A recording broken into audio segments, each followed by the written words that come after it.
वास्तुशास्त्रानुसार बऱ्याच गोष्टी सांगितलेल्या असतात, तर त्यामुळे मनुष्याच्या आरोग्यावरती, आर्थिक स्थितीवरती, घरातील भांडणांवरती याचे भरपूर परिणाम होतात. व्यसन, संगत, सगळ्याच गोष्टी ह्या त्याच्यावरती अवलंबून असतात. तर किचनमध्ये सांगते आता काही गोष्टी, काही टिप्स आहेत.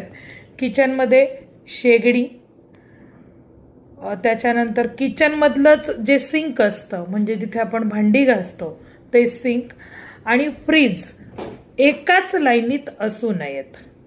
त्याने काय होते, तर घरातील महिलांचे आरोग्य धोक्यात येते. त्यांना आजारपण सदैव, पाय दुखतात, बऱ्याच गोष्टी आजारपणाशी संबंधित त्यांना त्रास होतात. त्याचप्रमाणे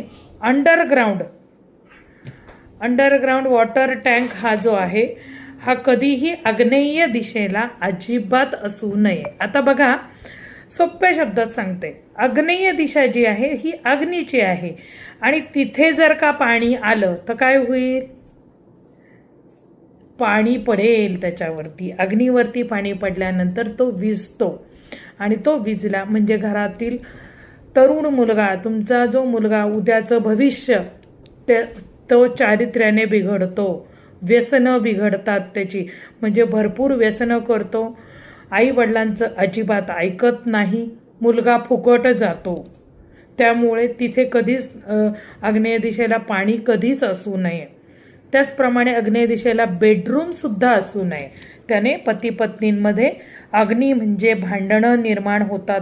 दोघं जण डोक्याने असे गरम होतात, म्हणून तिकडे भांडणं तयार होतात.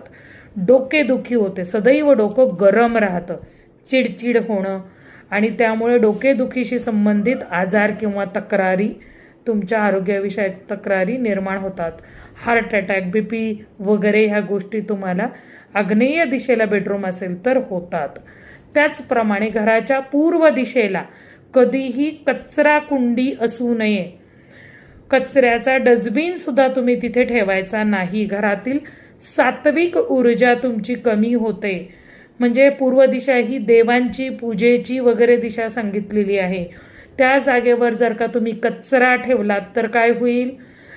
पूजेच्या जागेवर कचरा, सात्विक ऊर्जा नष्ट होणे, घरामध्ये कोणालाही साधी देवाला नमस्कार सुद्धा करण्याची बुद्धी होणार नाही.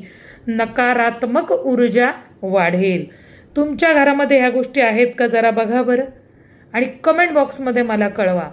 वास्तूच्या संदर्भात तुम्हाला काही बोलायचं असेल तर नंबर दिलेला आहे, संपर्क करू शकता.